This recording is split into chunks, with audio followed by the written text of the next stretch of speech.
ուզում տալիս Նյատ կապի հասկանալի Բարև ձեզ հարգելի լրագրողներ, շնորհավորում եմ բոլորիդ հանրապետության օրվա առիթով առաջիկա 1 ժամվա ընթացքում պատրաստ եմ պատասխանել ձեր հարցերին Պարոն վարչապետ, 3 առաջ օրը նախաստորագրվեց թրիփի հետ իրագործման հետ կապված պայմանագիրը, հասկանալի է, որ սա ընդհանուր առմամբ խաղաղության գործընթացի շրջանակներում է տեղ ունենում, այդուհանդերձ, եթե թրիփի իրագործումը ավելի շուտ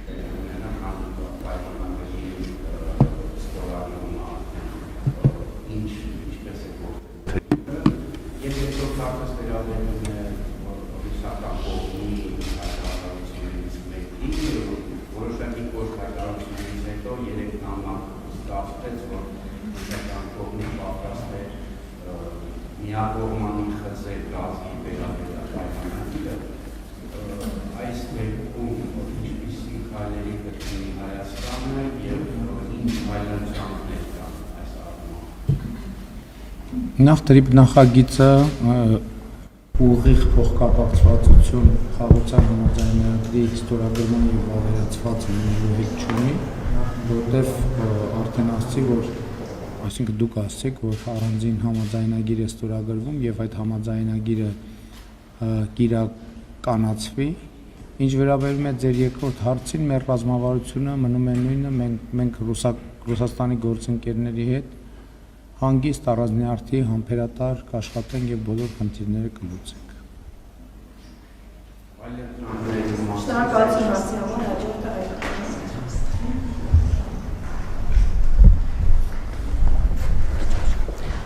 Պարոն վարչապետ,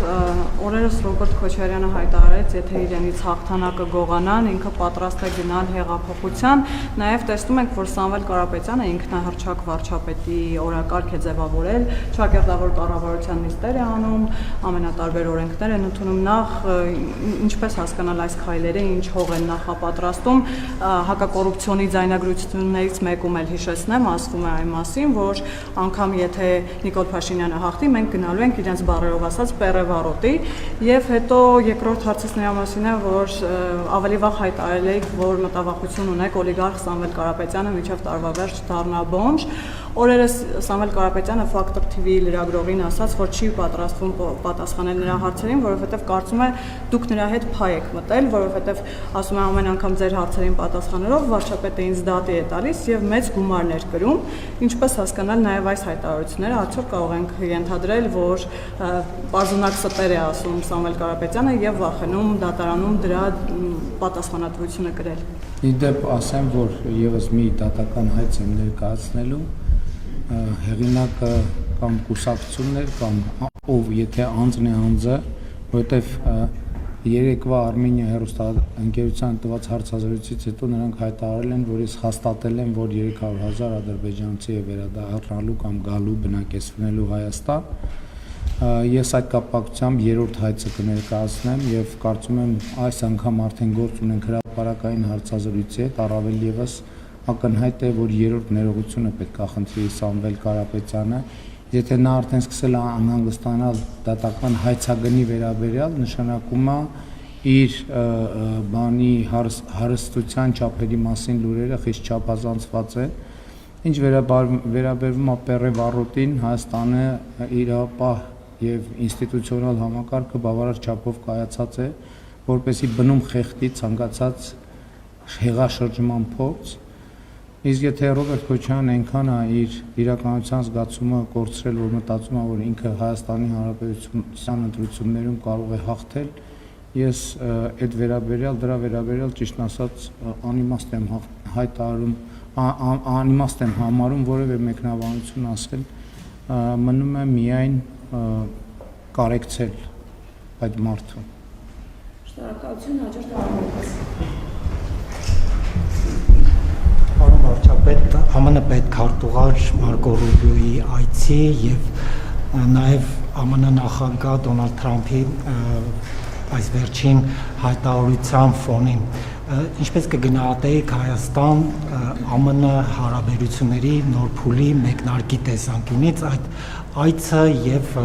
ԱՄՆ նախագահի հայտարարությունը եւ երկրորդ հարցը Մարկո Ռուբիոյի այցի շրջանակներում ստորագրված փաստաթղթերի կետերից մեկը վերաբերում էր հանքարդյունաբերության ոլորտում համագործակցությանը կմանրամասնեիք թե դա իրենից ինչ է ենթադրում։ Հանքարդյունաբերության ոլորտը վերջին տասնամյակներում միականորեն փոխվել է եւ ինչպես գիտեք արհեստական բանականության զարգացման համատեքստում էական նշանակություն են ձեռք բերել հազվադեպ միներալները եւ այստեղ մի շատ կարեւոր ծրագիր կա, որը մենք Միացյալ Նահանգների հետ պիտի իրականացնենք, դա Հայաստանի ընդերքի ուսումնասիրությունն է ժամանակակից տեխնոլոգիաներով եւ ժամանակակից տնտեսության պահանջներին համապատասխան, որովհետեւ կան միներալներ, որոնք 40-50 տարի առաջ ոչ մի հետաքրքրություն բացի գիտականից չեն ներկայացրել, իսկ այսօր նրանք էական նշանակություն ունեն տնտեսության եւ արտադրության եւ արդյունաբերության մեջ, արհեստական բանականության մեջ, տեխնոլոգիական ապրանքների արտադրության համար եւ նաեւ եթե նկատել եք հուշագրում խոսվում է Հայաստանի երկրաբանական ծառայությունների կարողությունների զարգացման մասին, որովհետեւ նաեւ հիմա ընդերքը միշտ չի, որ հորատումով են հետազոտում, տիեզերական արդեն տեխնոլոգիաներ կան, որ երկրի սկանավորմամբ նաև որոշակի ավելի կոնկրետ տեղեր են տեղորոշվում։ Ես նկատի ունեմ ըստ էության Միացյալ Նահանգների հետ մենք աշխատելու ենք Հայաստանի նոր երկրաբանական քարտեզի ձևավորման ուղղությամբ, որովհետև եթե նույնիսկ տվյալներ կան նախկինում ինչ որ նախնական տվյալներ կան, դրանք չեն հետազոտվել, որովհետև ելի եմ ասում որոշ նյութեր, հանքանյութեր, որոշ միներալներ 50 տարի առաջ իրենք արտադրական հետաքրքրություն չեն ներկայացրել։ Ինչ վերաբերում է Միացյալ Նահանգների հետ մեր հարաբերություններին,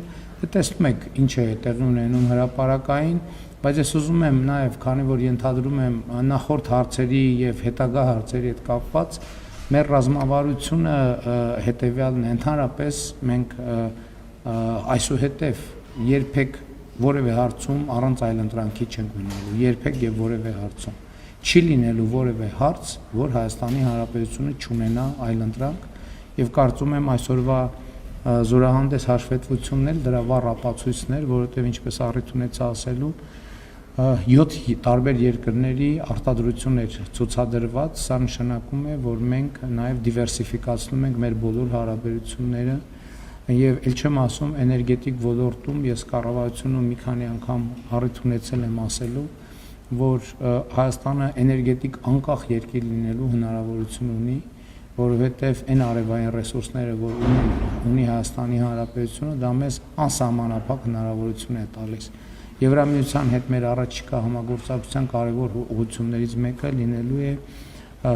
վերականգնվող էներգետիկայի ոլորտում համագործակցությունը։ Դուք գիտեք նաև, որ միջուկային էներգետիկայի ոլորտում մենք ակտիվ բանակցությունների մեջ ենք մեր բոլոր գործընկերների հետ եւ սպասում ենք լավագույն առաջարկին կամ ընտրում ենք լավագույն առաջարկը, եթե լավագույնը կլինի ռուսական առաջարկը, մենք ռուս գործընկերների հետ մոդուլյար ատոմական կկառուցենք, եթե Ամերիկայի գործընկերների հետ, եթե չինականը Չինաստանի, եթե կորեականը Կորեայի, եթե ֆրանսիականը Ֆրանսիայի եւ այդպես շարունակ, բայց մեր ռազմավարությունը հետեւյալն է, որևէ հարց պետքա չունենանք, որտեղ մենք այլընտրանք կամ նույնիսկ այլընտրանքներ չունենանք եւ հետեւաբար այս ճանապարհով մենք գնալու ենք, որովհետեւ նաեւ ելի ուզում եմ մեր ուշադրությունը հրավիրել հետեւյալի վրա, եթե օրինակ որևէ հարցում մենք ելի այդ նույն տրամաբանությամբ անկախությունը քչերից կախվածությունը փոխարինելն է շատերից կախվածությամբ որևէ հարցում, որովհետեւ եթե այդ կախվածությունը քչերից է, կլինի դա ներմուծման շուկա, արտանման շուկա, որևէ համագործակցություն, դա մի X պահի միշտ էլ կարող է չաշխատել կամ օգտագործվել Հայաստանի Հանրապետության դեմ կամ Հայաստանի Հանրապետության ճկունությունները սահմանափակելու ուղղությամբ եւ մենք պետք է գնանք այդ ուղղությամբ, միևնույն ժամանակ զարգացնելով միջև հնարավոր վերջին կետը Եվրասիական տնտեսական միությունում մեր համագործակցությունը, այդ թվում մեր լծակները Եվրասիական տնտեսական միությունում օգտագործելով Հայաստանի Հանրապետության տնտեսական շահերը պաշտպանելու համար։ Շնորհակալություն Սպուտնիկ Արմենիա։ Պարոն Փաշինյան, իմ հարցը կրկին վերաբերում է ԵԱՏՄ-ին, ճիշտ է դուք հայտարարել եք, որ Հայաստանը չի պատրաստվում դուրս գալ ԵԱՏՄ կազմից եւ նաեւ նշել եք, որ նաեւ ժողովուրդն է որոշելու մնալ ԵԱՏՄ-ում թե գնալ Եվրամիություն։ Նաեւ վերջերս որոշ տվյալներ են հրապարակվել առևտրաշրջանառության հետ կապված ԵԱՏՄ-ի, ըստ որի եթե Հայաստանը որոշի դուրս գալ ԵԱՏՄ կազմից, ապա շուրջ 40% առևտրաշրջանառության անկում կլինի։ Հիմա նաև այս համատեքստում եթե հաշվի չառնենք նաև գազի թանկացման, գազի գնի թանկացման հետ կապված հայտարարությունները։ Հիմա հարցը հետևյալն է. արդյոք Հայաստանի Հանրապետության կառավարությունը ունի հստակ պլաններ եւ նաև հստակ արդեն նախանշել է կոնկրետ ինչ ապրանքներ, ինչ ապրանքախումբ է նախատեսում արտահանել Եվրամիություն եւ արդյոք նաև հաշվարկվել են այն ռիսկերը կապված այդ ժամանակահատվածի հետ կապված, որը քանի որ բավականին երկար ճանապարհ է սպասվելու մեր ապրանքներին եւ նաեւ ինչ ռիսկեր են ընդհանրապես այստեղ նախատեսել եւ արդյոք գնահատական եղել է, կարող ենք մենք հաղթահարել այդ ռիսկերը։ Գիտեք, ձեր հարցի մեջ մի քանի անգամ եթե կար, եթե։ Յարոսլավ Հաշեկի հայտնի հերոս ասում է, եթե իմ մորաքույրը տղամարդ լիներ, ես նրան քեռի կասեի։ Այսինքն մենք ասում ենք, որ Եվրասիական տնտեսական միությունը ոչ միայն չենք պատրաստվում դուրս գալ, այլև պատրաստվում ենք մեր լծակները օգտագործել եւ մեր ներգրավվածությունը օգտագործել մեր երկրի տնտեսական շահերը պաշտպանելու համար։ Ինչ վերաբերում է արտահանմանը եւ ներմուծմանը, այս դեպքում էլ մենք դիվերսիֆիկացնում ենք եւ դա նոր չի սկսել։ Եվ տարբեր ուղղություններով, եթե դուք տեսնեք մեր վիճակագրությանը հետևեք, կտեսնեք, որ մեր արտահանումները տարբեր ուղղություններով ընդհանուր կրկնապատկվել են։ Եվ նաև ես շատ ուրախ եմ, որ Ախալքալակ Կարս երկաթուղին է բացվել Հայաստանի արտահանումների համար եւ նաև առաջիկայում բիզնես պատվիրակություններ են գնալու, հանդիպելու այդ երկաթգծի երկայնքով հնարավոր շուկաները ուսումնասիրելու, մենք արդեն միջազգային գործընկերներից ունենք այդ հրավերները, բացի այդ մենք ընդ որում Եվրասիական տնտեսական միության պոտենցիալը ամբողջությամբ օգտագործված չի։ Որովհետև եթե դուք մի տեսնեք Հայաստանի եւ Ղազախստանի առևտրաշրջանառությունը, սա շատ սահմանափակ է եւ ի վերջո երկաթուղու բացման Ադրբեջանի միջով Հայաստանի, Ղազախստանի, Հայաստանի եւ Ղրղызստանի առևտրատնտեսական հարաբերությունները զարգացնելու մեծ պոտենցիալ է ձևավորվել։ Ուզում եմ հիշեցնեմ, որ երկաթուղին ըստ էության առաջին անգամ բացվեց երբ որ մենք նաև Ղազախստանից հացահատիկ ներմուծելու գործարք կնքեցինք, իհարկե ռուսական հացահատիկը հանգամանքների բերումով ավելի շուտ եկավ, բայց նկատի ունեմ ԵԱՏՄ-ում մենք պոտենցիալ ենք տեսնում եւ ելի ասում եմ մենք առանց նյարդի գործընկերային հանդարտ աշխատելու ենք եւ բոլոր հարցերը լուծենք։ Ես ձեզ կարող եմ մի բան ասել, որ Հայաստանի զարգացող տնտեսությանը ես որևէ սպառնալիք չեմ տեսնում։ Ընդհակառակը հիմա Հայաստանի տնտեսության համար բացվում են անծայրածիր հնարավորություններ։ Այդ հնարավորությունների անկյունակարը եւ առածքը TRIP նախագիծն է, եթե դուք այսօր առավոտյան տեսել եք նախագահ Թրամփի գրառումը, դուք նկատած կլինեիք, որ արևելք-արևմուտք էներգակիրների տարանցման ճանապարհին TRIP նախագիծը գոնե Միացյալ Նահանգների տեսլականով եւ տրամաբանությամբ ունի առանցքային նշանակություն։ Իսկ Միացյալ Նահանգները էներգակիրների ամենամեծ սպառողներից է աշխարհում եւ միայն այդ տրանզիտի հնարավորությունները լիուլի բավարար են Հայաստանի բոլոր կարիքները հոգալու համար։ Էլ չեմ ասում մենք համագործակցություն ունենք Իրանի Իսլամական Հանրապետության հետ եւ ուզում եմ ձեր ուշադրությունը հրավիրել որ իհեճուկս բոլոր դժվարությունների եւ խնդիրների այս ընթացքում վստահաբար ասում եմ, որ Իրանի Իսլամական Հանրապետության հետ մեր փոխվստահությունը խորացել է, որովհետեւ մենք մեր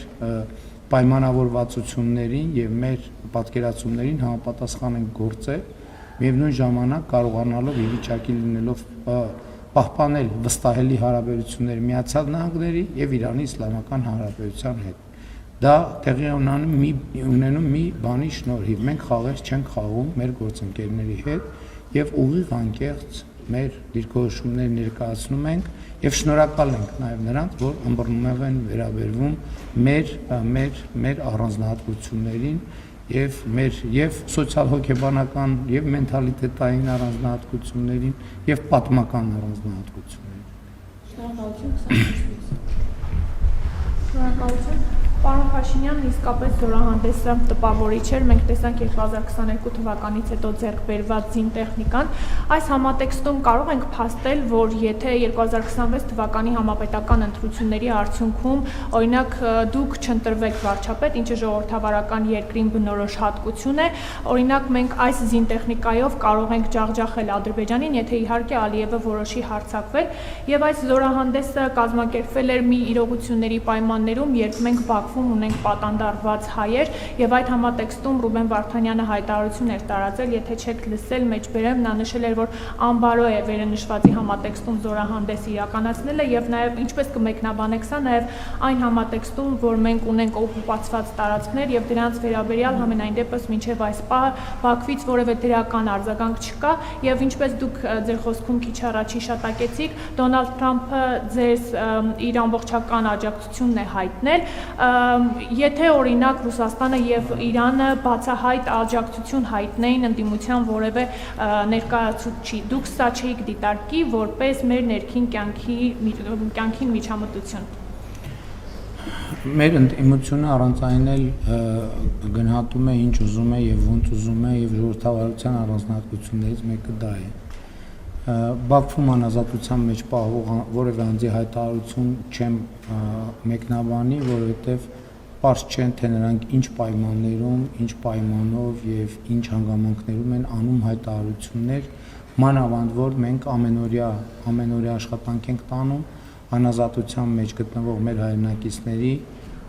ազատ արձակման խնդիրը լուծելու համար եւ ինչպես իմ ելույթում ես ասացի, որ բանակի կերպափոխումը պատերազմի մասին չէ, այլ խաղաղության մասին։ Մենք որևէ մեկին ջախջախելու խնդիր չենք դնում, մենք խնդիր ենք դնում Հայաստանի պաշտպանունակությունը բարձրացնելու, իսկ Հայաստանի տարածքների հարցը բազմիցս ասել եմ, որ կլուծվի սահմանազատման արդյունքներով։ Շնորհակալություն, Շան։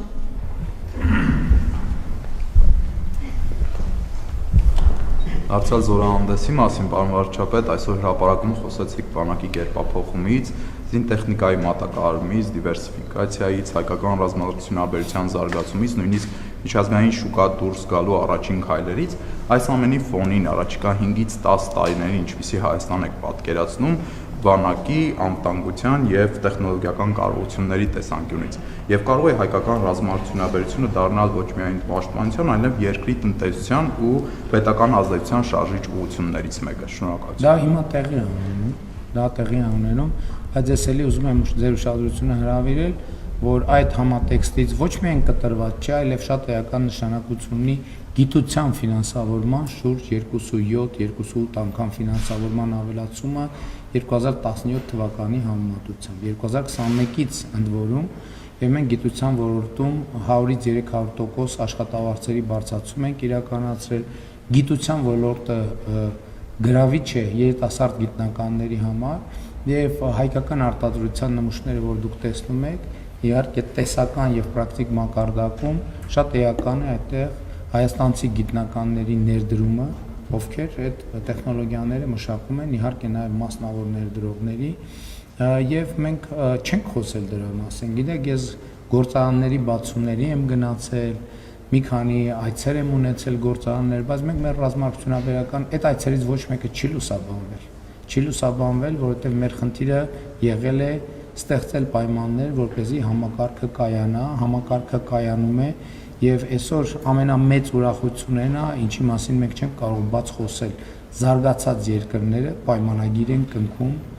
ընդ որում բազմամիլիոն դոլարի պայմանագրեր են կնքում արդեն իսկ մեր ռազմավարությունաբերական համալիրի հետ։ Մենք գիտական մեծ պոտենցիալ ունենք եւ գիտության մեջ մեծ ավանդույթներ ունենք եւ ամենակարևոր սա է, որովհետեւ այնուամենայնիվ արտադրությունը էլի շատ կարևոր եւ բարդ գործ է, բայց եթե բովանդակային հենքը դրա չկա, շատ դժվար կլինի դա ապահովել եւ ուրախ եմ, որ մենք հասել ենք այս կետի եւ 5 տարի հետո, 10 տարի հետո պատկերացնում եմ ուղիղ այդպիսին, ինչպիսին այսօր, այսինքն բանակի պաշտպանունակությունը շարունակաբար մեծացնող այն տարբերությամբ, որ 5 տարի հետո ոչ թե պատկերացնում եմ, այլ վստահ եմ, որ հայաստանյան արտադրության, եթե օրինակ զորահանդես անելու առիթ լինի, հայկական արտադրության ռազմական տեխնիկայի տեսականին շատ ավելի լայն կլինի։ Իդեպ հիմա արդեն ընթանում են որոշ գործընթացներ, արտադրություններ են ստեղծվում, որովհետև նաև տեխնիկայի, ռազմական տեխնիկայի ձեռքբերման հետ զուգահեռ որոշակի ինֆրաստրուկտուրա այդտեղ դրանց երկարաժամկետ սպասարկման համար, ել չեմ ասում որոշ նմուշներ մենք, որոնք այսօր արդեն մշակված են, մենք այսօր ուղղակի չենք ցուցադրել, այդ թվում են պատճառով, որ այնուամենայնիվ զորահանդեսը պետք է ինչ-որ տրամաբանական ժամանակում սահմանափակվի եւ չենք կարող, ասենք, 2 ժամից ավելի մարդկանց հրապարակում արևի տակ պահել։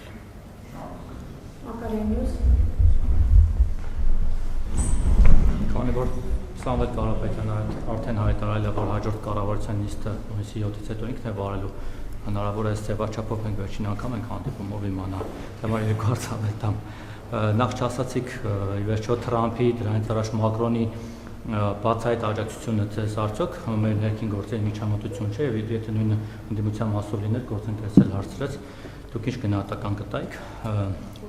Երկրորդը դուք տենց որ ոտքի վրա հիմա հայտարարում եք օրինակ Ծառուկյանի մասով, որ շպիոնը դավաճան է, հետո տներն եք խլելու եւ այլն, Ծառուկյանը ասել է, որ եթե չապացուցի, որ ես շպիոն եմ, դավաճան եմ, կգնա ինքնասպան կլինի, իսկ եթե չապացուցեք, ապա ձեզ հրավիրում է իր առյուծների վանդական, որում որց առյուծների դուք պատասխանում եք ինքնակամ գնալ զուտ բարոյական պատասխանատվությունից ելնելով։ Եվ երրորդ հարցը, Քարոզ Արշավը մոտենում է ավարտին, ես դեռ չեմ կողմնորոշվելու եմ ընտրելու եւ հիշում եմ, որ դուք մի քանի նիստ ինձ համոզում եք, որ ես դες ընտրեմ, քանի որ դեռ չեմ կողմնորոշվել, հիմա ուզում եմ դուք էլ ինձ փորձեք համոզել, տեսեք, երբ որ ես ուղղակի մի երկու բան կա, ես ձեր առածները տեսնում եմ, որ դուք բազմաթիվ լավ բաներ արել եք, այսօրվա շքերթն էլ վատը չէր, որ ինչա օրինակ նախկինները չեն արել, բայց երբ որ իմ շրջապատում օրինակ ասում են, ոնց դու Նիկոլին ես ցեն տալու, ասում եմ, թե չէ, մտածում եմ էլի, իրենքից մեղադրում են կներեք ուղիղ բառացի մեջ բերեմ չվիրավորվեք իրենց բառերն են, ձեր ելույթներից ելնելով, ասում են, ոնց կարող ես այդ մարդուն ձեն տալ, դու դրա ելույթները տեսել ես, այդ ոնց է խոսում մարդկանց հետ, գիժա, հիստերիկա, շիզոֆրենիկա, ճիշտ է, նախկիններն էլ ասում են թալան չի, մարդասպան, գող, ավազակ, հիմա ձեզ էլ տենց անուններ են տալիս, այն դավաճան, հողատու մնացածն չասեմ այս տարիների խոսույթը, ու ասում եմ, լավ, մենք ունենալու ենք մի երկիր ղեկավար, որին անուն չկպցնեն, որով հպարտանանք, որին չամաչենք այդ մարդու կերպարից։ Երկրորդ բանը, որ ինձ այտենց կաշկանդում է, հա, վերջին ես ասեմ, երկրորդ հանգամանքը, որ կաշկանդում է, այն է, որ ես, երբ որ դուք գնում եք մարդկանց հետ շփվելու, շատերը ձեզ իսկապես շատ սիրում են, բայց այդ ինչ կոնտինգենտ է ձեզ համակրում։ Տարիքով տղամարդը ձեզ մոտենում, ասում եք, մի հատ պրոշտի անենք, լավա չարեցիք, իդեպ շատ լավ էր։ Այն զոհվածի մայրը մոտենում ձեզ ասում է, երեխաներս 2 տղաունից ձեր օրոք են զոհվել, բայց ես ձեր շնորհակալ եմ։ Կամ այն վերջին նախադասությունը, կամ այն բլոգերներ, ովքեր են ձեզ աջակցում, ասենք, չգիտեմ, թու լավ է, Գյորգ X, Արդիշոպի հովո, ինչ-որ արվամոլ բաներ, բլոգեր, մատուցողներ, ու ես մտածում եմ, լավ, եթե ես գնամ ձեզ բոլոր լավ արածների համատեսում, ձեզ ձայն տամ, ես էլ եմ այդ նույն որակի մարդկանց հետ նույն շարքին դասվելու, ես էլ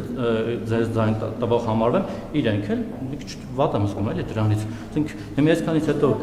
դուք ձեզ ձայն կտայիք, կամ ես կստամ։ Ես կարծում եմ, որ դուք բավարար հիմք ստեղծեցիք, որ ագի մարդ ձեզ դատի տա եւ պատվի եւ արժանապատվության հայցով եւ ես խորհուրդ եմ տալիս, որ ձեզ ուղակի դատի տան,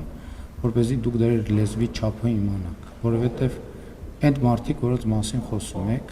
իրանք ձեզ դատի կտան եւ ես արժանապատիվ չեմ համարում ձեր հարցին պատասխանելը։ Հաջորդ հարց։ Շնորհակալություն։ Հաջորդ հարց։ Բայց այդ մարդկանց գնահատականն է դրան։ Ինչ չեք ուզում պատասխանել։ Այդ մարդկանց գնահատականն է։ Այնպես ինչպես նախկինում ունենք դուք գնահատական տալիս, իրենք էլ դες են գնահատական տալիս։ Անմակարան թուղթ։ Դուք ցավ դες Ես ենք գործընկերները հարցնա։ Մյուզեում։ Պարոն Փաշինյան, դուք ձեր խոսքում նշեցիք, որ Հայաստանը այսուհետ այլ ընտրանքներ շատ է ունենալու։ Ես խնդրում եմ դուք ասեք, օրինակ, ելակ արտադրող եւ ծաղիկ արտադրող մեր քաղաքացիներին, տնտեսվարողներին, դուք ինչ այլ ընտրանք եք առաջարկում, մարդիկ գնացել են, թույլ չեն տվել ապրանքը տանել, հիմա ինչ անեն, թափում էին ծաղիկը, այլ ընտրանքը որն է, այդ տնտեսվարողներին դուք ինչ եք առաջարկում։ Եվ տեսեք, դուք նշում եք, որ մենք մնում ենք ԵԱՏՄ-ում եւ դրա ֆոնին Հայաստանը վերջի շրջանում շատ զուզ առանց սրելու, առանց կոշտ հայտարարությունների արձագանքում է Ռուսաստանից եկող ամենօրյա կոշտ հայտարարություններին։ Հնարավոր է, որ դուք երեք հանրահավաքում Աբովյանում հայտարարեցիք, որ մնում եք ԵԱՏՄ-ում, դա ռուսական ճնշումների հետևանքեր, այսինքն ճնշել են Հայաստանին, Հայաստանը հասկացել է, որ խնդիրներ է լինելու, դրա համար հստակ երեք առաջի դեմքի մակարդակով հայտարարվեց այդ մասին։ Ինչ որ ես երեք ասել եմ մի տարի առաջ, դրանից առաջ, եւ ես երբեք չեմ հայտարարել Եվրասիական տնտեսական միությունից դուրս գալու այսօրվա մեր մտադրության մասին։ Ես ասել եմ, որ մինչև այն կետը, քանի դեռ Եվրասիական տնտեսական միությանը անդամ լինելը եւ Եվրամիությանը անդամագրվելու գործընթաց սկսելու մասին օրենքի նախագծի process-ները համատեղելի են, մենք այդ ճանապարհով գնալու ենք։ Այդ կարող է համատեղել լինի մինչև 2030 թիվը, այդ կարող է համատեղել լինի մինչև 2035 թիվը, այդ կարող է համատեղել լինի մինչև 2040 թիվը, այդ կարող է համատեղել լինի մինչև 2026 թվի դեկտեմբերը, այդ կարող է համատեղել լինի մինչև 2027 թվի հունիսը, ժամանակացույց կտա։ Ես էլ եմ ասում, դա մեր ինքնիշխան որոշումն է, մենք մեր ինքնիշխան որոշումները կկայացնենք։ Այսինքն մեր պլանում ոչ մի բան չի փոխվել։ Ինչ վերաբերվում է ելակ եւ վարդ եւ այլ, եթե ձեզ թվում է, թե նախկինում խնդիրներ չեն եղել, դուք չարաչար սխալվում եք։ Այդ նույն խնդիրները անընդհատ լինում են եւ մեր բոլոր գործընկերներին ես 2018 թվականից այդ ուղերձը հղում եմ, որ բոլոր ապրանքները պետք է արտադրվեն ստանդարտներին համապատասխան։ Ցանկացած ապրանք, որ ստանդարտից դուրս է, մենք չենք պատրաստվում մեր ինքնիշխանության հաշվին ստանդարտներին չհամապատասխանող ապրանքներ արտահանման աջակցել։ Մենք պատրաստվում ենք աջակցել բոլոր այն արտադրողներին, ովքեր ստանդարտներին համապատասխան արտադրանք են արտադրում։ Իսկ ստանդարտներին համապատասխան արտադրանքի համար 7 միլիարդանոց շուկա կա աշխարհում եւ այդ բոլոր շուկաները այսօր բաց են Հայաստանի Հանրապետության համար։ Մենք ընդհանուր Եվրամիության արտահանման դեպքում մաքսատուրքի վճարման աջակցության ծրագիր ենք ստեղծել եւ այլն եւ այդպես շարունակ։ Այսինքն ստանդարտին համապատասխանող ապրանքի արտահանման որևէ խնդիր գոյություն չունի եւ մենք ինչպես նախկինում այսօր էլ շարունակելու ենք, որ մեր բոլոր ապրանքները, արտադրանքները լինեն ստանդարտին համապատասխան։ Էլ չեմ ասում, ես դες կարող եմ բերել 2022 թվի օրինակը, երբ որ մենք արտահանման խնդիրներ ունեինք։ Ոնց լուծեցինք մենք այդ խնդիրները, այսինքն այդ խնդիրները լուծվեցին ինքնաբերաբար, որովհետև հսկայական աճ տեղի ունեցավ զբոսաշրջիկների եւ այն զբոսաշրջիկները, որ պիտի չգիտեմ օտար երկրների սուպերմարկետներից այդ ապրանքները առնեին, իրենք Հայաստանում են եւ դա ձեռք էին բերում Հայաստանի Հանրապետությունից։ Հիմա այս տարի, հենց հիմա Հայաստանում զբոսաշրջության բում է եւ Հայաստանի ներսում սպառումը էականորեն ավելանալու է։ Մենք պատկերացնում ենք լավ ենք առերեսվում այդ թվի հետ, թե ինչ է նշանակում զբոսաշրջության 34% աճ։ Այսինքն դա աներևակայելի թիվ է եւ ընդհակառակը մեր ներկրողներն, արտադրողներն պետք է ջանք գործադրեն, որպեսզի այդ մարդկանց հոսքի ապրանքների ծավալը կարողանան ապահովել։ Եվ սա ճանապարհներից մեկն է 30% զբոսաշրջությանը սա ահավոր մեծ թիվ է, ել չեմ ասում երկաթուղիները բաց են, այդ թվում Եվրասիական տնտեսական միություն արտահանելու համար Ղազախստանի շուկան, որը ըստ էության մեզ համար համարյա անծանոթ եւ համարյա չօգտագործված շուկա է, Ղրղզստանի շուկան, հիմա հասանելիություն կլինի նաեւ Չինաստանի շուկան, այնպես որ այլ ընդհակառակը մենք վարել ենք եւ վարելու ենք դիվերսիֆիկացման քաղաքականություն, բալանսավորման եւ բալանսավորված քաղաքականություն, թե արտաքին քաղաքականության ոլորտում, թե տնտեսության ոլորտում, թե մնացած այլ ոլորտներում։ Այլընտրանքը ստանդարտներին համապատասխանեցնելը չէ, միակ ձևն է ստանդարտներին համապատասխանեցնելը։ Այդ ստանդարտներին համապատասխանեցնելը, չհամապատասխանեցնելը այլընտրանք չէ, ընդհանրապես այդպիսի ընտրություն չկա։ Մենք X պահի Հայաստանի Հանրապետությունում էլ մենք կամաց ստանդարտները խստացնում ենք, որովհետև ով ասե, որ Հայաստանի Հանրապետության ներսում պետք է ստանդարտներին չհամապատասխանող ապրանքներ վաճառվեն։ Մենք այս ընթացքում 100 միլիարդավոր դրամների աջակցություն ենք ցուցաբերում տնտեսությանը արդիականացման համար։ Այդ լիզինգի ծրագիրը, որ ասում ենք, հարյուրավոր միլիարդներ պետական բյուջեից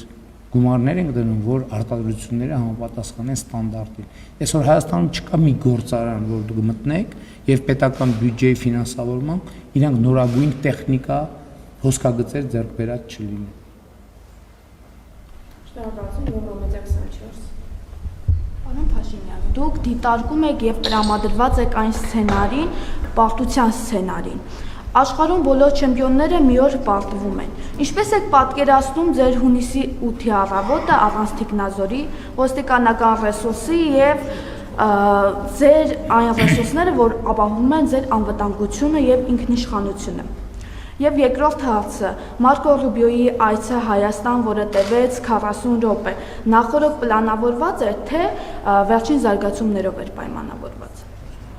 Ես բազմիցս ասել եմ, եթե Հայաստանի ժողովուրդը որոշի, որ ես պետք է կանգնեմ գնդակահարության պատի տակ, ես կկանգնեմ գնդակահարության պատի տակ։ Ինչ վերաբերում է Մարկո Ռուբիոյի այցին, Մարկո Ռուբիոյի այցը պայմանավորված է TRIP-ի շուրջ համաձայնագրի տեքստի վերջնականացման համաձայնեցման հետ։ Այսինքն մենք չգիտեինք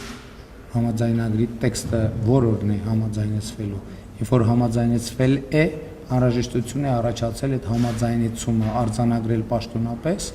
եւ դրանով այցը հենց արժևորում է առավել եւս դրանով, որ այդ առիթով, հենց այդ առիթով Միացյալ Նահանգների պետքարտուղարը եկել է Հայաստան, նախաստորագրել է եւ ստորագրման ու վավերացման հետագա ընթացքը ապահովելու համար։ Շնորհակալություն, իշխանություն։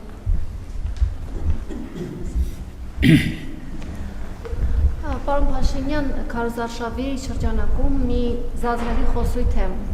ԿՊ-ի կողմից, մասնավորապես ձեր եւ Սուրեն Պապիկյանի ներմուծվել քարոզարշավի այն քաղաքացիները, ովքեր ձեզ քննադատում են եւ ծառայել են, ասում եք, ինչու չեք զոհվել։ Շատերը ձեզ դատապարտում են հենց այդ խոսույթի համար, ինչը կրկնեց նաեւ Պաշտպանության նախարար Սուրեն Պապիկյանը Բարսեղամբյոնից։ Նույն քաղաքացիները հետաքրքրվում են, թե ինչու դուք չեք զոհվել, Սուրեն Պապիկյանը չի զոհվել, ինչու քաղաքացիական պայմանագիր խմբակցության որևէ պատգամավոր չի զոհվել, օրինակ ինչու չի ծառայել Պաշտպանության հանձնաժողովի նախագահի որդին, Անդրանիկ Քոչարյանի որդին, եւ հայրը նրան անվանում է բարձրակարգ տղա, դրա համար չի ծառայել։ Ինչու չի զոհվել նա։ Լավ, Սասուն Միքայելյանը ինչու չի զոհվել։ Այս խոսույթը որքանով է ընկալելի եւ ընդունելի եւ ի վերջո իսկապես ինչու որևէ մեկը չի զոհվել։ Զորահանդեսի կազմակերպումը շատերը կապում են, ձեր ընդդիմախոսները կապում են քաղաքական քարոզարշավի հետ, քանի որ վերջին անգամ զորահանդես տեղի է ունեցել 2016 թվականին եւ 10 տարի անց հենց ընտրություններից 10 օր առաջ կազմակերպելը առնվազն քաղաքական նպատակ է հետապնդում, ինչպես սրան կարձագանքի եք։ Շնորհակալ եմ։ Սասուն Միքայելյանը վիրավորվել է եւ օրինակ երեկվա հանրահավաքի ժամանակ ինքը ժամանակ առ ժամանակ ստիպված էր բեմից իջնել, որովհետեւ չէր կարող կանգնել բեմին, նա ծանր վիրավորում ստացել պատերազմի ընթացքում։ Ինչ վերաբերում է խոսույթին, այդ խոսույթը վերաբերվում էր Լեռնային Ղարաբաղի պսևդո էլիտային եւ նրանց հարակից շրջանակներին եւ դա ճիշտ խոսույթ է,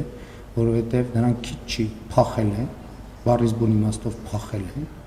Սամվել Շահրամանյանի գլխավորությամբ, հիմա էլ եկել են, ուզում են Հայաստանի ժողովրդին եւ նրա Հայաստանի ժողովրդին կրկին ներքաշեն պատերազմի մեջ։ Այո, եւ ես ասել եմ, որ Ղարաբաղի այսպես կոչված պսևդոէլիտային արմատախիլ եմ անելու Հայաստանի Հանրապետությունը։ Նրանք որպես այդպեսին իրավունք չունեն։ Եվ այո, այդ մարդիկ պետք է պարզաբանեն, հասուն տղամարդիկ, որ այսօր եկել են Հայաստանում, ասում են Ղարաբաղի հարցը եւ այլն, ինչ որ բաներ են պատմում, իրանք որտեղ են եղել։ Իրանք բացի փախնելուց ուրիշ ինչով է զբաղվել։ Ոչ մի բանով։ Եվ այդ խոսույթը վերաբերում է ոչ թե նրանց, որ կարող էին զոհվել եւ չեն զոհվել, այլ նրանց, ովքեր ընտրել են, որ իրենք պետք է ոչ մի բaragայում չզոհվեն։ Ես էլի ասում եմ, որ իմ որդին, իմ որդու մոտ արկից խրամատից իր հետ ծառայակիցները զոհվել են։ Իմ ընտանիքը եղել է Ղարաբաղում եւ դա դարձել է շատ բաների առարկա, շատ քննարկումների առարկա։ Այդ Ղարաբաղի պսևդոէլիտաները, որ ամեն անգամ փախել են ու եկել են էլի Հայաստան ուզում են ներքաշեն կոնֆլիկտի մեջ, այո, իրանք պետք է պարզաբանեն։ Էլի ասում եմ, խոսքը վերաբերվում է այդ թվում Ղարաբաղի ժողովրդին են պատանդի կարգավիճակում շարունակել պահել։ Եվ ես երեք էլ ասացի, որ Ղարաբաղի ժողովրդին պատանդի կարգավիճակում պահելը ունեցել է մի նպատակ։ Հայաստանի պետականությունը ծնկի բերելը մեղրիով միջանցք ստանալուց հետո։ Մեղրիով միջանցք տալուց հետո։ Մենք այդ բոլոր պլանները ձախողել ենք։ Ռոբերտ Քոչարյանի գլխավորությամբ Մեղրին եւ Սյունիքը հանձնելու պլան ա եղել, որը հրապարակված է։ Մենք այդ դուք ձեր հարցը չեք ավարտել։ Ինչքան է պետք ասեք ավարտեք, ես կպատասխանեմ։ Ավարտեք ձեր հարցը։ Վստահ եք։ Ռոբերտ Քոչարյանի գլխավորությամբ Սյունիքը եւ Մեղրին հանձնելու պլան ա եղել։ Այդ պլանի իրագործման համար ա տեղի ունեցել հոկտեմբերի 27-ը եւ ես հպարտ եմ, որ այդ պլանը խափանել է։ Եվ այո, Ղարաբաղի պսևդոէլիտայի բոլոր ներկայացուցիչները պետք է պարզաբանեն, թե ինչու իրանք չեն զոհ, ինչու առաջնագծում չեն եղել, ինչու են փախել։ Այո, ես նրանք անվանում եմ փախածներ, եւ այդ մարդկանց կոնկրետ ցուցակը կա։ Եվ հետո ես կարծում եմ, որ մենք առաջիկայում պետք է Ղարաբաղի պսևդոէլիտայի ունեցվածքի ցանկերը հրապարակենք Հայաստանի Հանրապետությունում, որպեսզի պատկերը ավելի պարզ լինի։ Այսօր նրանք Ղարաբաղի մեր ժողովրդին չեն թողում տնավորվեն։ Մենք պլանավորել ենք առաջիկա 10 տարում 800 միլիարդ դրամ հատկացում անենք, որ այդ ժողովուրդը վերջո տնավորվեն, հանդարտվեն, հանգստանան, պանդուխտի եւ գաղթականի հոգեբանությունից դուրս գան, բայց այդ փոքր փախած պսևդոէլիտա չի ուզում հանգստալ ժողովրդին։ Հետևաբար այդ պսևդոէլիտայի գործունեությունը պետք է զրոյացվի, որպեսզի հանգիստ թողեն։ Իրանք Ղարաբաղում մարդկանց պատանդ են պահել չի, հիմա էլ Ղարաբաղի մեր քույրերին ու եղբայրներին ուզում են Հայաստանում պատանդ պահել։ Չի լինելու այդպիսի բան, եւ նրանք այո պիտի պարզաբանվեն եւ այդ թվում ապօրինի գույքի բռնագազման համակարգով հատ-հատ այդ տասնյակ եւ հարյուրավոր տները ձեռներից առնելու ենք, հատ-հատ։ Եվ առաջիկայում դա անպայման տեղի է ունենալու եւ ես այդ թվում դրա համար եմ մանդատ ուզում Հայաստանի եւ Ղարաբաղի ժողովրդից միջավայրից, Ղարաբաղի ժողովրդից։ Եվ այդ պսևդոէլիտայի ներկայացուցիչները Հայաստանի եւ Ղարաբաղի ժողովրդի առաջ դեռ պետք է պատասխան տան։ Շնորհակալություն զորահանդեսի մասով հարցեր կան, որ այս Զորահանդեսի պատմությունը ես արդեն հրապարակային ելույթներում անդրադարձել եմ։ Դուք գիտեք, որ արդեն տարիներ մեզ մեղադրում են բանակը քանդելու, բանակով չզբաղվելու, բանակում բարեփոխումներ չանելու, դրա փոխարեն օտար երկրներում տներ առնելու, կոռուպցիայի մեջ, բայց ես էլի շատ պարզ օրինակ եմ վերում 91 թվականից ի վեր Հայաստանի հրետանու առանցքային միջոցը եղել է D30 հրանոթ, այսինքն D30 հրանոթը եղել է մեր հրետանային թիվ 1 միջոց։ Առաջին անգամ Հայաստանի Հանրապետությունը գործարանային արտադրության D30 հրանոթ ստացել է 2023 թվականին եւ դուք այսօր D30 հրանոթները տեսաք Հանրապետության հրապարակով անցնելիս։ Եվ ելի ուզում եմ ասել, որ Սերժ Սարգսյանը երբ որ ժամանակին ասում էր 80-ականների զենքեր գլուխ էր գովում։ Այդ զենքերը 80-ականների չեն եղել 18 թվի դրությամբ։ Մեր սպառազինության 70 եւ ավել տոկոսը եղել է 70-ականների, 60-ականների, 50-ականների։ Ուրիշ բան, դուք տեսաք D30 հրետանին եւ տեսաք ուրիշ հրետանային միջոցներ։ Ես երեք Հայաստանի քաղաքացիներին էլ է խորհուրդ տալիս, ասելով որ մենակ իրանց ֆիզիկական չափերը համատեք եւ ձեզ համար պարզ կլինի, թե ինչի մասին է խոսքը։ Եվ մենք ի վերջո չենք կարող 1, 2, 3 բանավոր բազմիցս ընդդիմությանը նաև ասել ենք, որ եկեք գնանք, հրավիրում ենք, եկեք տանենք ցույց տանք։ Դադարեցրեք այդ շահարկումները եւ դադարեցրեք այդ շահարկումները, բայց նրանք այդ թվում այդ գործոնը, թե իբր Հայաստանը անպաշտպան է, թե Հայաստանը բանակ չունի, թե իրենք բանակ են ստեղծել, մենք բանակը քանդել ենք, իրանց ժառանգություն թողած բանակը եղել է քանդված։ Այդ որ ասում են կանսերվի կոկոշներ, այդ կանսերվի կոկոշները մենակ բարեզբուն իմաստով կանսերվի կոկոշներին չի վերաբերում։ Սպառազինության 70%-ը եղել է մաշվածության վերջին աստիճանի։ Իսկ այսօր դուք հանրապետության հրապարակում չտեսաք թեկուզ մի միջոց, որի առաջին օգտագործողը մենք չենք, եւ որը արտադրված չէ Հայաստանի Հանրապետության համար։ Մեկը կարա հաշվի, քանի միլիարդի զենք է անցել այսօր հանրապետության հրապարակում, քանի միլիարդ դոլարի զենք է անցել Հայաստանի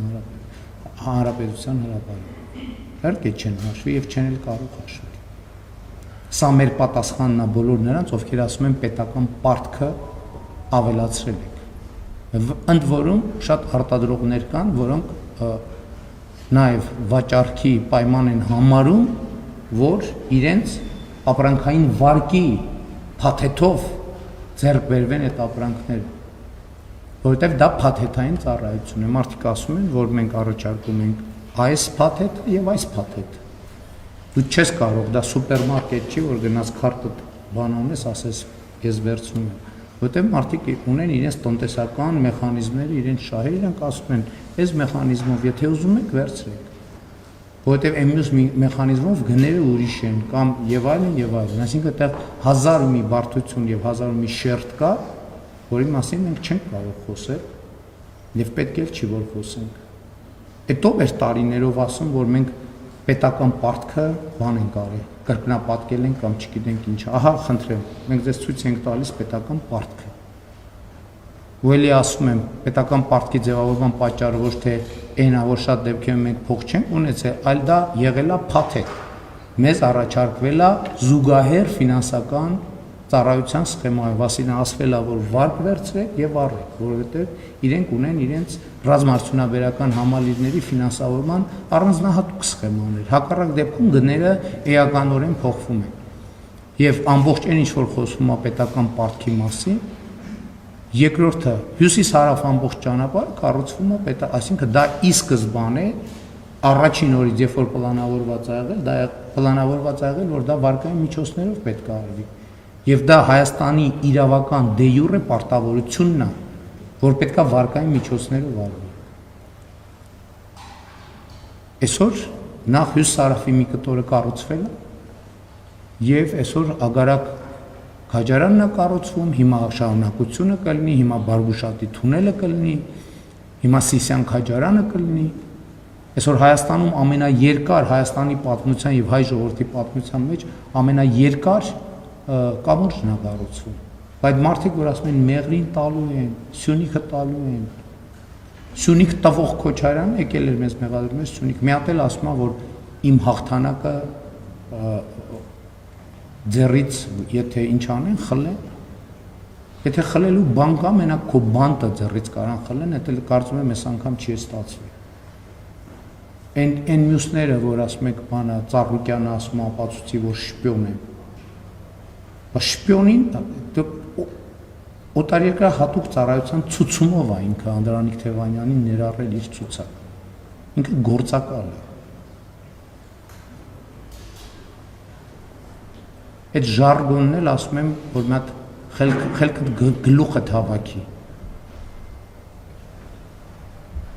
Խելքդ գլուխդ հավաքի, լավ այդ քեզ հաշիվ տու դու ով ես ընդհանրապես եւ ում հետ ես խոսում։ Հանցագործ։ Սա քեզնով էլ կզբաղվենք, Ծառուկյան գագի։ Պատրաստվի արած ցեմենտը սեփական պետականացնում ենք եւ այդ հանցավոր գործարքի համար դու խանամիտ պատասխանատվություն եք կրելու Հայաստանի ժողովրդին թալանելու համար։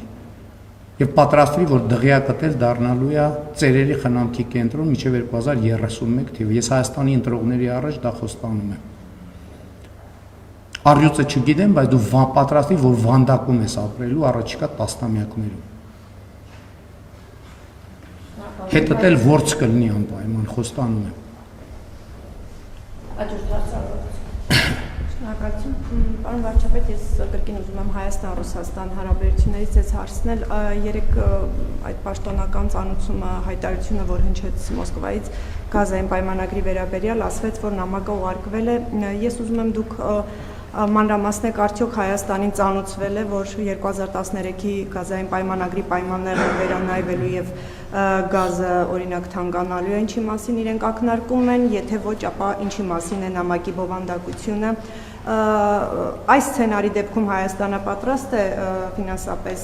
գազը թանկ գնով ձեռք բերել Ռուսաստանից։ Երեք դուք հարթակներից քարոզարշավի ընթացքում ասում էիք, որ այդ բոլոր խնդիրները կլուծեք հունիսի 7-ից հետո։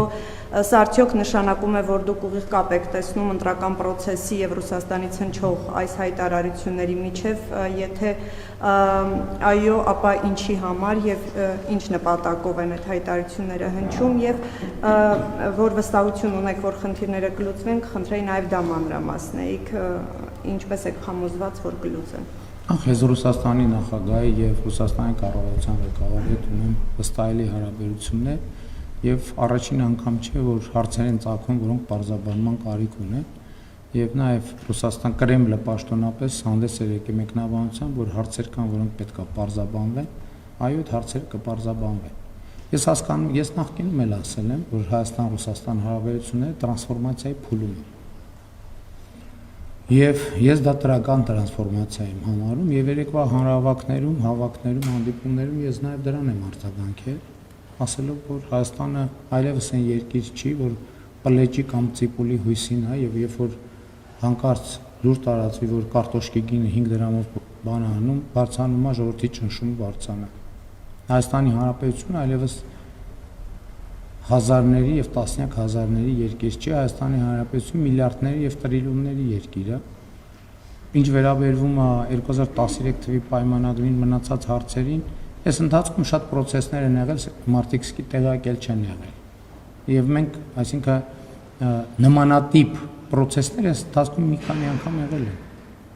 Մի քանի անգամ։ Բայց Հայաստանի քաղաքացին ոչ մի անգամ չի զգացել դա, որովհետեւ մենք աշխատել ենք աշխատանքային կարգով լուծումները գտել ենք։ Ես համոզված եմ, որ այս անգամ էլ լուծումները կգտնենք։ Ինչու եմ համոզված, այդ թվում եմ պատճառով, ասել եմ, որովհետև ես մի հատ պաշտոնյան եմ, ով Եվրասիական տնտեսական եւ միջկառավարական խորհրդի անդամ է, եւ բարձրագույն տնտեսական խորհրդի անդամ է։ Ես ուզում եմ մենք պատկերացնենք այս լծակի մասշտաբը եւ այդ լծակի ընձեռած հնարավորությունները։ Ես կարծում եմ, որ այս լծակները մեզ հնարավորություն կտան կոնստրուկտիվ երկխոսության ճանապարհով գտնել բոլոր հարցերի լուծումները։ Հայաստանի Հանրապետության տնտեսության, ինչպես ասացի, ոչ մի բան չի սպառնում։ Հայաստանի Հանրապետության տնտեսությանը սպասվում են միլիարդների ներդրումներ։ Եվ այո, կա գործոններ, որոնք որոշակի նյարդ են առաջացնում Հայաստան-Ռուսաստան հարաբերություններում։ Ես ձեզ հետ այս ֆորմատով խոսել եմ, մասնավորապես երկաթուղու հետ կապված խնդիր,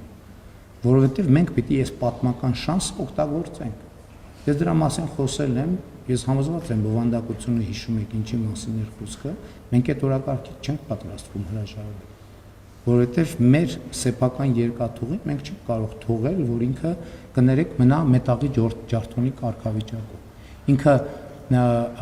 տարանցման մեծ պոտենցիալ ունի եւ ելի մենք Ռուսաստանի Դաշնության գործընկերների հետ աշխատելու ենք, որպեսզի փոխշահավետ լուծումներ գտնվեն։ Եվ մենք կարծում եմ Հայաստանի Հանրապետությունում էլ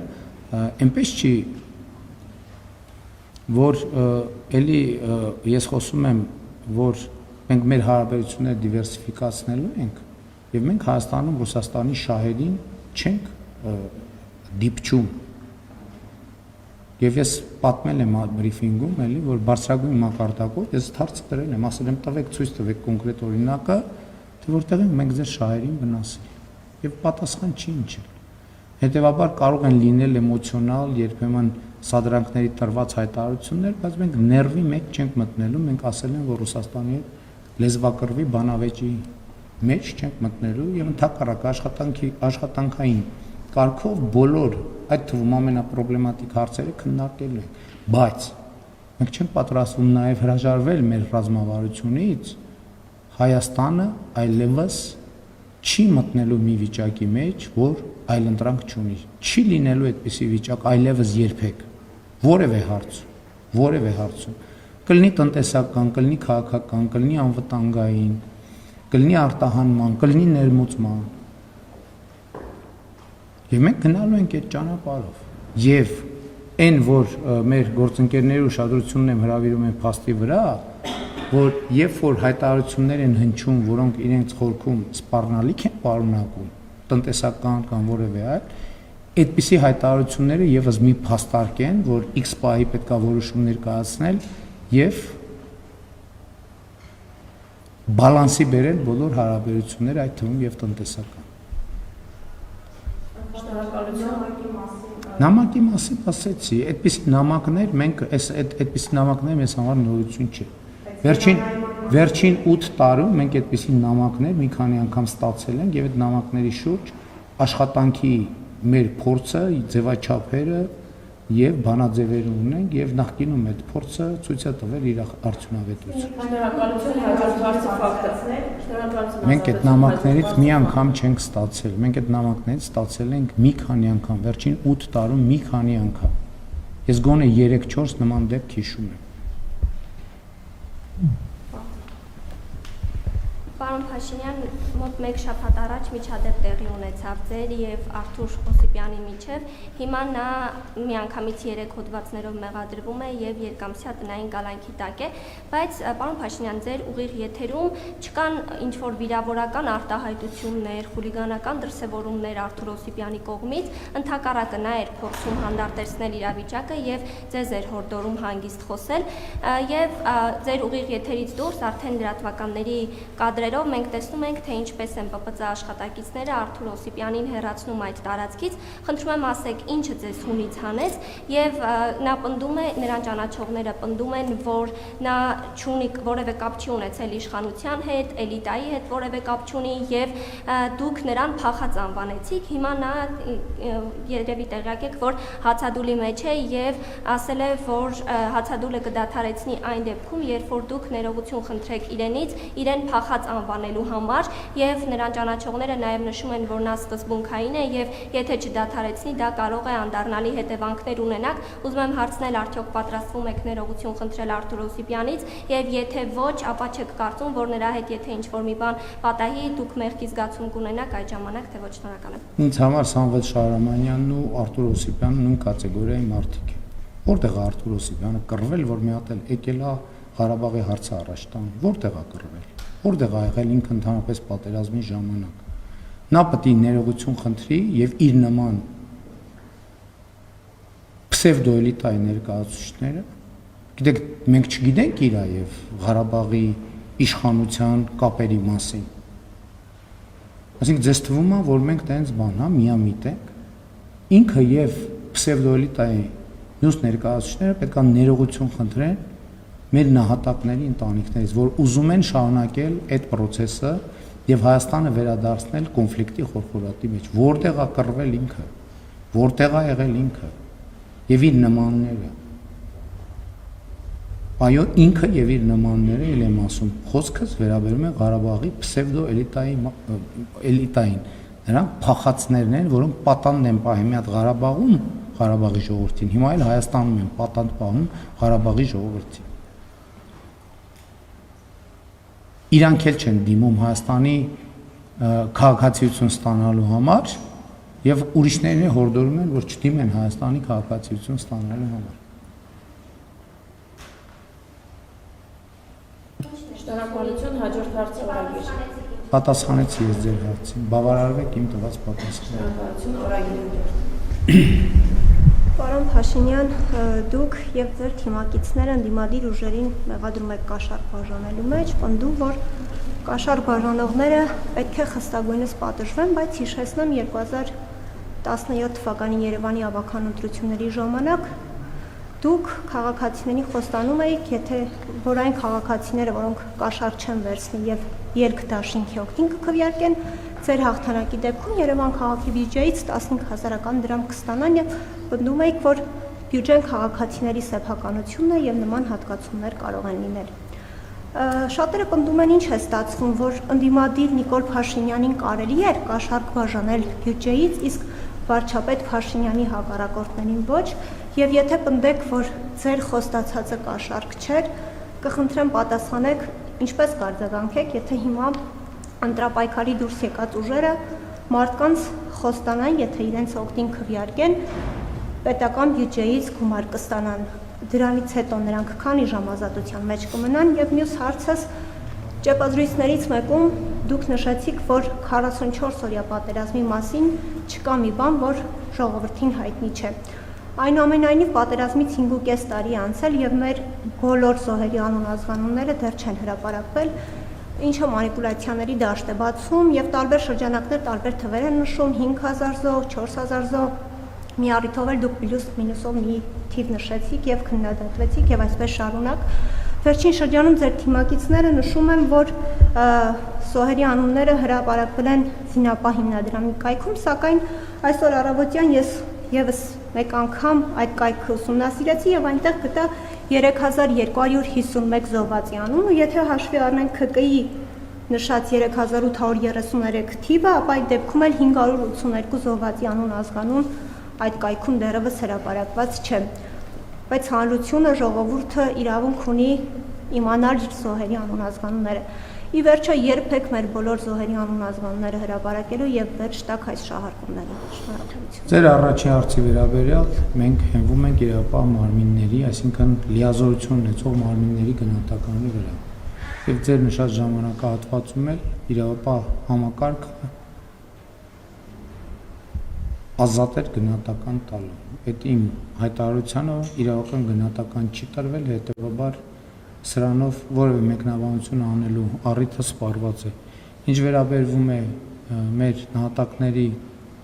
անվանական ցանկին, Զինապահ հիմնադրամը այնտեղն է, որտեղ հրապարակվում են այդ անունները։ Ուրիշ տարբերակ եւ ուրիշ մոդել չկա։ Եվ հետեւաբար զոհվածների անունները հրապարակված են։ Եթե Համեն դեպս գիտեք ինչ, ամեն մարմին պետք է մնա իր գործողությունների եւ լիազորությունների շրջանակում։ Մարմինը ստեղծված է, կառույցը ստեղծված է այդ գործառույթը, որպեսզի շահառուների ցանկը ներկայացնի։ Գիտեք, որ պատերազմի հետևանքով զոհվածները Զինծառայողների ապահովության հիմնադրամի շահառուներ են եւ հետեւաբար անունները պետք է հրապարակվեն եւ հրապարակված են այնտեղ։ Սրանով ես չեմ կարող մեկնաբանություն անել, որովհետև ես չեմ կարող հենվել ձեր բանավոր խոսքերի վրա։ Շնորհակալություն, հաջորդ հարցը հրապարակ։ Պարոն Փաշինյան, դուք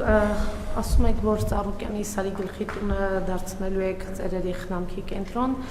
այդ տրամաբանությամբ ինչու Գոլդեն Փելեսը, Հովիկ Աբրամյանի մոնումենտի դղյակը չդարձրեցիք ձերանոց, այն գնաց նորահայտ օլիգարխ Նարեկ Նալբանդյանը, եւ երկրորդ հարցը, պարոն Փաշինյան, չեք կարծում, որ մարդկության հավասարության կանոնը խախտվում է, մինչ ձեր թիմակիցները, մարզպետներ, նախարարներ, համայնքապետներ ձեր համար քարոզարշավ են իրականացնում, ձեր հիմնական մրցակից Սամվել Կարապետյանը տնային կալանքի տակ է, ֆիզիկապես չի կարող մասնակցել քարոզարշավին, բակային հանդիպումներ ունենալ, թաղային հանդիպումներ ունենալ։ Շնորհակալություն։ Ձեր նշած անձը կալուգացի օլիգարխը ոչ պատգամավորի, ոչ էլ վարչապետի թեկնածու է։ Այսինքն դուք խոսում եք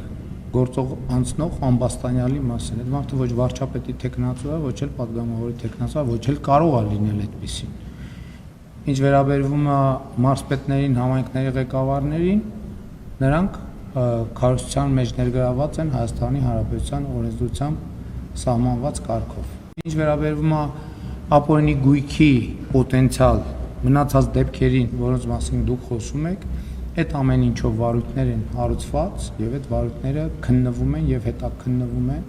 Այդ թվում ձեր նշած դեպքը, ես ինչքան գիտեմ, քննության առարկա է Եվ ես նաև նման դեպքերը նկատի ունեմ, երբ որ ասում եմ, որ մենք շատ հաճախ չենք կարողանում արագ արդյունքների հասնել, որովհետև պայմանական ասած մաֆիան դեռ շարունակում է որոշ տեղեր շոշափուկներ ունենալ եւ մենք այդ շոշափուկները կտրելով գնում ենք առաջ եւ շարունակելու ենք այդ շոշափուկները կտրելով գնալ առաջ, որպեսզի մեր առաջ դրած խնդիրը լուծենք։ Իսկ մեր առաջ դրած խնդիրը հետեւյալն է, որ մենք պետք է թալանվածը կոպեկ առ կոպեկ կամ լումա առ լումա ետ վերենք եւ ուզում եմ հիշեցնել, որ տարբեր մեխանիզմներով էլի հեղափոխությունից ի վեր, այդ թվում ստվերային տնտեսության կրճատման, ապօրինի գույքի եւ համայնքային շահերի պաշտպանության համատեքստում արդեն շուրջ 8 միլիարդ դոլարի դրամական միջոցներ եւ գույք վերադարձվել են պետությանը եւ համայնքներին, այդ թվում Գագիկ Ծառուկյանի կամ Ծառուկյան Գուրոյան ընտանիքին պատկանող գույքերը, որոնցից մեկը Կոտայքի նախկին մարզպետի առանձնատունը շուտով կդառնա ծերերի խնամքի կենտրոն։ Շնորհակալ եմ։